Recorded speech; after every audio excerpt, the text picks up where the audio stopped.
Mayberry tour right there.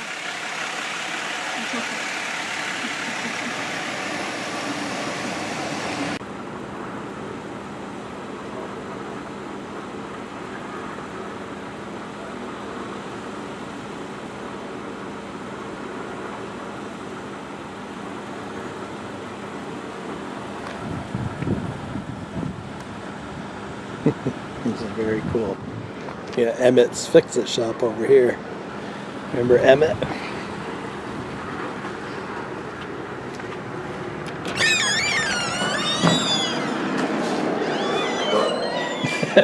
Are you filming me? I am not Andy. Oh, now you tell me. Now anybody this ugly cannot be on this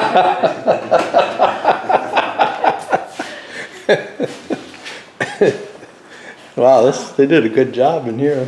All that looked good. Can you imagine back in them days where just as the peace was here, they said, I pronounce you to go to jail, and they go right there. Yeah. They're the one that arrested you. Then they get tired, they just crawl out the hole up top. Sorry. Here we are in Otis's cell. I don't ever remember seeing a TV in his cell. Oh, it's got a TV. Pretty neat.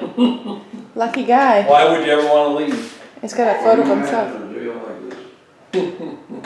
Pretty basic, huh? This is about like E-Town jail before they rebuilt. Probably, yeah. Make sure you lock the door. Yep. Okay? There's the key ring. No key.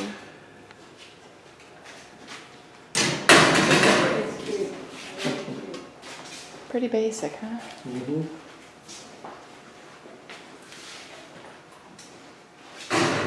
Would you like to sit at the Justice of the Peace? Sure. I'll get it. I don't want anybody to think I'm Andy.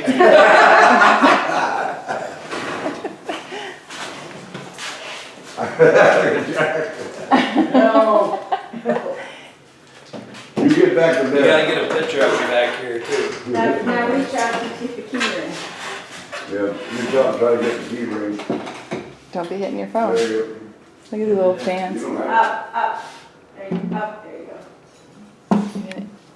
And bees. it. Kerosene cucumbers. Oh, remember that Oh episode? yeah, that's what Kerosene Barney called them. cucumbers. Pants down. You know this is chair? And you're leaving the guns.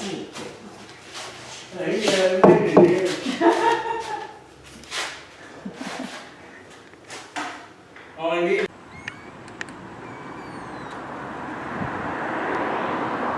There's all the stuff outside here where you take the tours. All kinds of cool stuff. Goober's Parts Warehouse. Yeah. Goober and Gomer. Typical old North Carolina shack.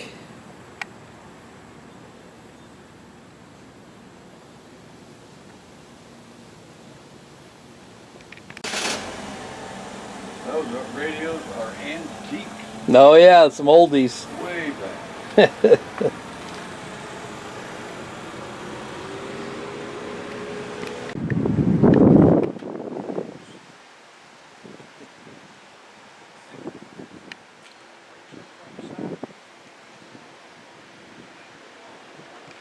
I can always edit.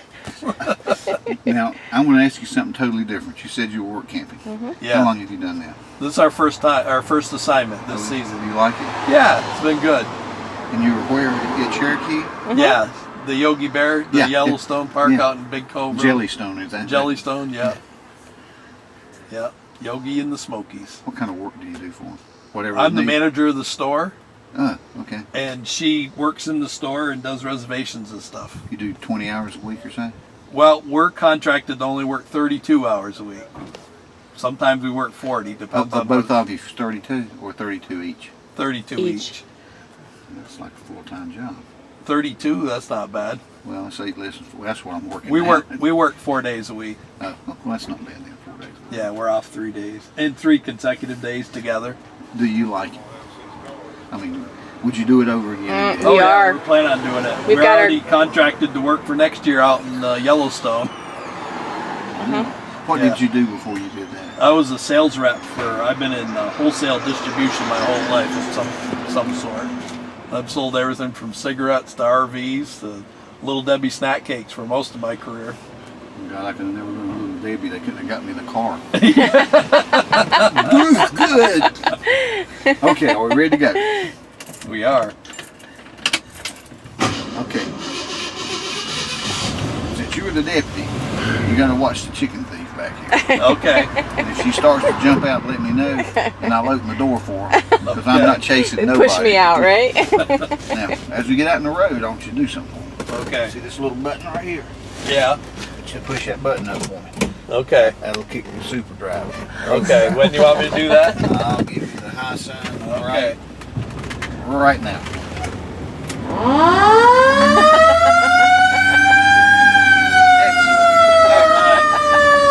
Nice job, Doug. Listen to that thing whine. And you know our neighbors love us. Oh, I'm Oh, sure yeah. they do. Okay, Mount Airy is known as the Granite City. We have the world's largest open-face granite quarry here in Mount Airy. That's going to be our first stop. Okay. I'm going to pull over here in just a minute, and I'm going to point this church out on the left to you. This is the First Presbyterian Church of Mount Airy, and it's made from the granite. It's called Mount Airy White because it is so very white. It's got little black specks in it that kind of looks like pepper. And you can see it's well manicured, it's kept up very nicely. That church was built in the 20s. So it's a beautiful church, and it's got some age on it too.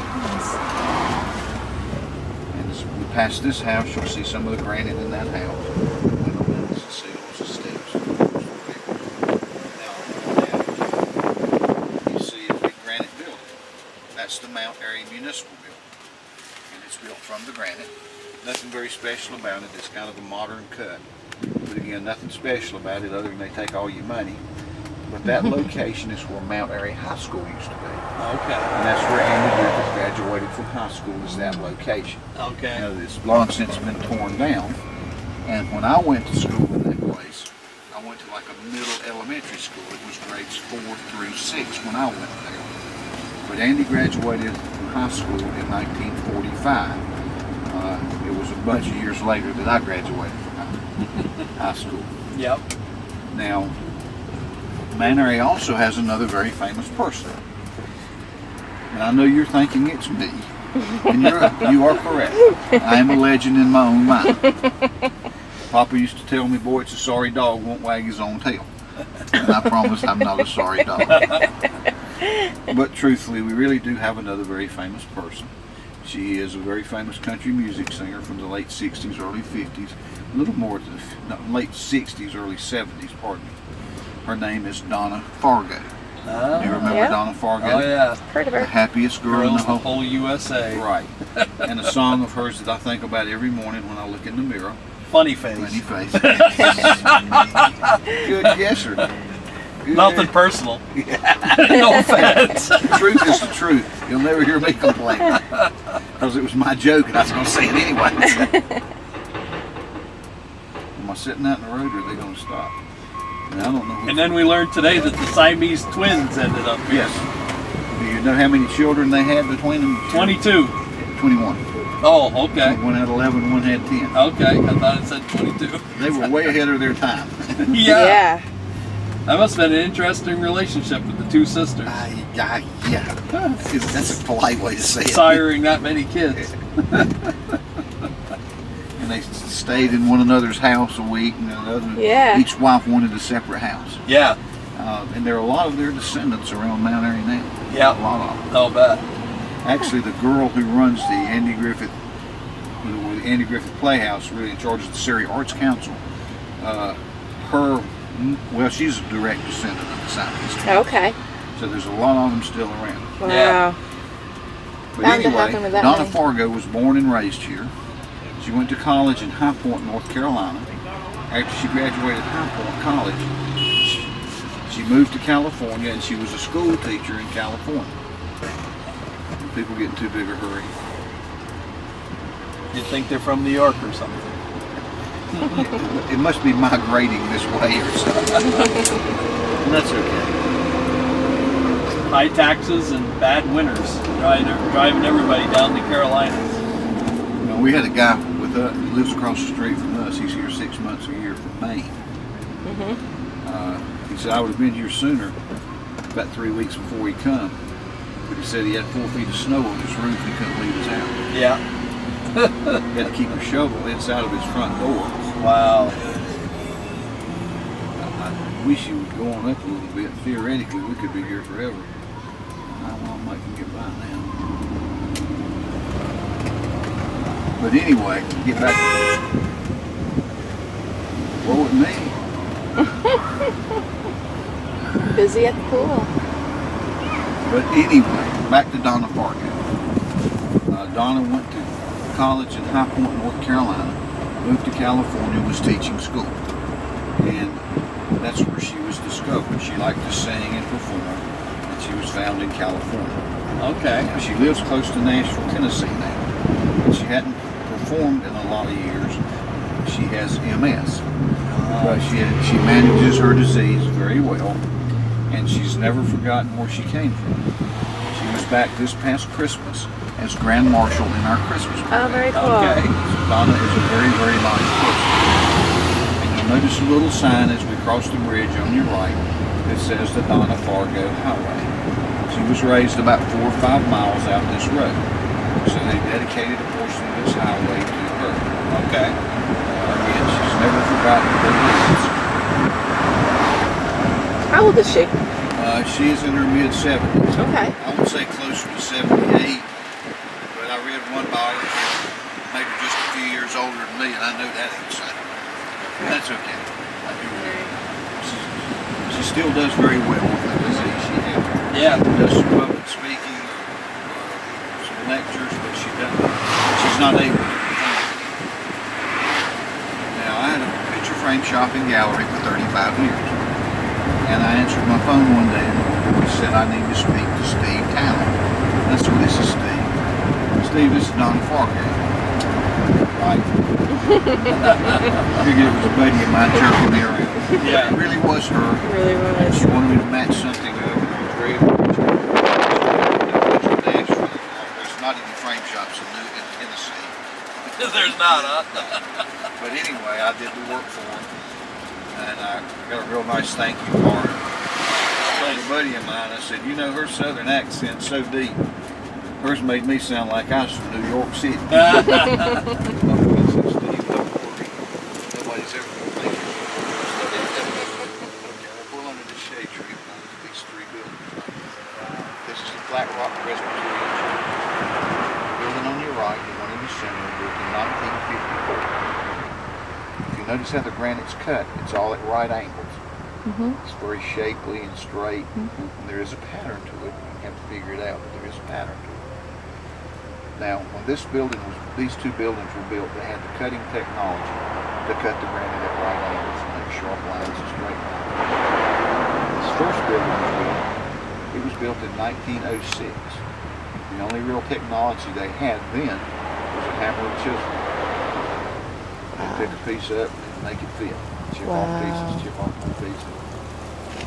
A cubic foot of granite weighs 165 pounds. I'm sure you've worked hard, you're probably working real hard now too. But I ain't never done anything 165 pounds. Even if it's just half of that, that's 80 pounds. Half of that's 40 pounds. Yeah. 40 pounds is heavy. 80 pounds is not movable for me. 160, I just look at it. Yeah. Her father was a stonemason his whole life. He was a powerful man, I'll tell you. Yeah. I'm sure he could, Doing that kind of work, that's a whole life. he could check you real good, couldn't he? Yeah. Yeah.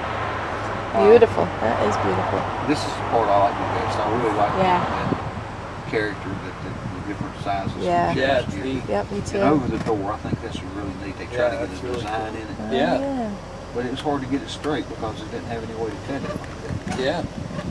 It looks better not straight anyway. I personally think it does. Yeah. Yeah, random. Kind of like my head. But anyway, at one time this place worked over 1,000 people. They worked about 5 or 7 hours. These guys made about 10 cents an hour when they worked. I grew up in Vermont where the slate industry was the big employer. It's about the same thing there. And neighboring towns had granite, and then other neighboring towns had marble down there. A lot of rock industry down there. And it was hard We're up work. there from here. Yeah. And had it Yeah. not been for horses and mules, you know, what would they have done? You remember the old Tennessee Ernie Ford song? What part of it was mine that's weak and the back is strong. 16 tons. What do you get? Another day older and beat your day. Yep. Now, this is a well or a pump house. That's where they got the water. This flower pot was a watering pot. Oh, That's where they watered the horses. that's pretty cool. And that's where the man animals got their stuff too. But I guess you're still an animal if you're working like one. Yeah. Especially in this heat in the summer around here. This is the corporate headquarters. That building was built in 1928. Wow. Still looks pretty good to be that old. Yeah, Sure it does. lasts forever, those old Yeah, stone well, buildings. what it is what it is. You know, Yeah. it will be there forever. Yeah. Beautiful. Wow, look at the size of that thing, Look at Christine. that. It's about 70 acres is what you're looking at. Wow. Still in use too, huh? And still in use. They say it goes down into the ground from 5,000 to 7,000 feet. It Wow. will last another 500 years. Yeah. And it's so big it can be seen from space. Uh, And it was used like as a reference point early in the space program. yeah. About 70 acres against what you see. Now, just a little side note, when I was growing up, they blasted every day out here at about 5 o'clock. The help was generally gone by then. And before they blasted, they blew a siren. That warned everybody that they were getting ready to blast. Yeah. Well, today, about a month I was over here and saw a little truck with a light on it. Then I heard a siren and I was over here and they blasted. I'd never been over here in my whole life when they were blasting. Well, today, the little truck was sitting there, light on it. I told the people, I said, let's just wait a minute, y'all in a hurry. Nah. And it wasn't 2 minutes, the siren went off and they blasted, and it was just boom. But it's controlled blasting now. Years ago, they would blast, pack the hole full of black powder and it'd blow it up, Yeah. and it would blow pieces all over the countryside. Yeah. And it would hit houses and knock windows out. It probably ruined a lot of it that way too. Well, most of the houses belong to the forest. No, but I mean a lot of the product that they're Oh, trying yeah. to get out of there. Well, that's You're overblasting. so uncontrolled. Yeah. One of the stories, pardon me, I'm going to say one about bad. But one of the guys came out of his outhouse one day right after the blast. And he said a big piece of granite comes flying through the air and knocked the shit out of his outhouse. I bet it did. That sounds better than saying poop, don't it? Yeah, oh yeah. You can't tell that story and say poop. Okay, well, I hope you're all fans of the Andy Griffith Show. Oh yeah, we yeah. wouldn't be here if we weren't. Well, that's good. I had a young girl one day from Pennsylvania by herself. She was probably in her mid-20s. Sweet little girl. And I said, well, I hope you're a fan of the show. She said, no, I'd never heard of it before. So why was she on all this stuff? She just saw it and said, Really? Never heard of it. never heard of it. Our kids never would have escaped childhood without hearing about it. You think about how much it was on TV. I'd watch every episode. Still watch it. Still watch it. Never get sick of You it. think what kind of time I had telling her about Andy Griffith? Yeah. Aunt who? I think they have some knowledge of it, but Otis? she liked to party real good. Yeah. But anyway, Andy was born and raised here. His daddy worked in one of the furniture factories. His name was Carl Lee Griffith, and his mother's name was Geneva, and she stayed at home with Andy. And his family was very poor. They lived with their relatives. Andy's dad, Was he an only child? he was an only child. Wow, that's unusual for that time period. Yes, it is. In 1926, Andy was born, and it was 1935 before Mr. Griffith could move out on his own and find his own place. Oh wow. Now, when Andy was born, he was talking about his dad being so poor that he couldn't afford a bed for him. And when he was born, he slept in a dresser for him, which is not uncommon. Even today, it's not uncommon. Well, I got thinking about that. And if you're sleeping in a dresser, your baby's sleeping in a dresser, and it starts crying, what do? Just close it. Shut the drawer, shut it up. So that's where the term shut up comes from. Now, if you believe that, I got some land in Cuba I'd love to see. But anyway, Andy was influenced in music by his mother, who played a guitar. Okay. And early in his life, he had a lot of interest in it. But he saw a movie as he was getting close to high school age called Birth of the Blues. A lot of instruments in it. And one of them he liked was a slide trombone. So he saved his money up and he ordered a slide trombone from the Spiegel catalog. Spiegel. I've heard that. Of course, you know, in the South, what we use the catalogs for. Yeah, the outhouse. Yeah. And you didn't use the color pages. We call them John Wayne pages. This rough and tough and didn't take shit off nobody.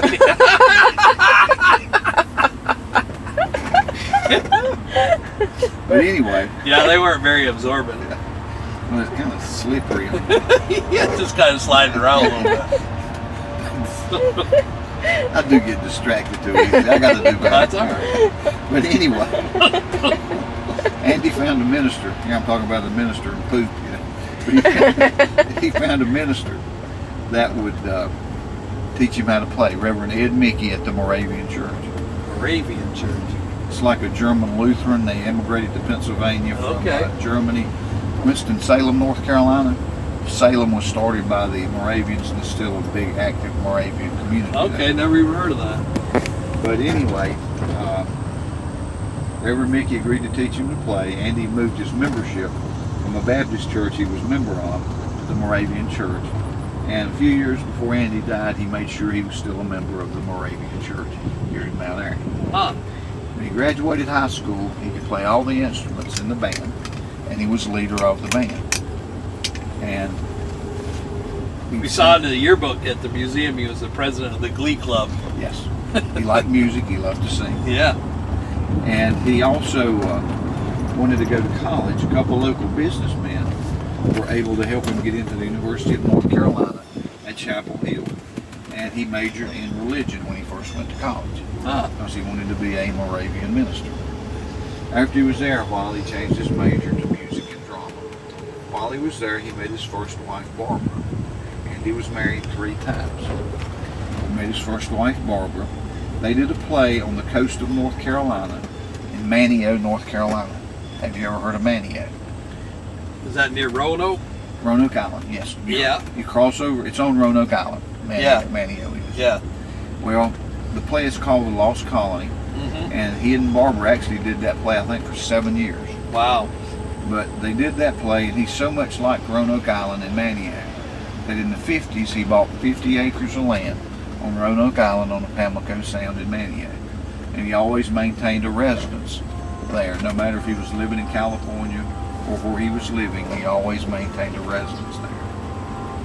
Well, he graduated from college. He and Barbara taught school in Goldsboro, North Carolina, which again is towards the coast. It's where Seymour Johnson Air Force Base is. Well, while he was there in that time period, he did a comedy record called What It Was Football. Mm-hmm. Have you ever heard that? Yeah, I have. And I hadn't thought about it for years until we were at the museum today. Because I must have heard it before.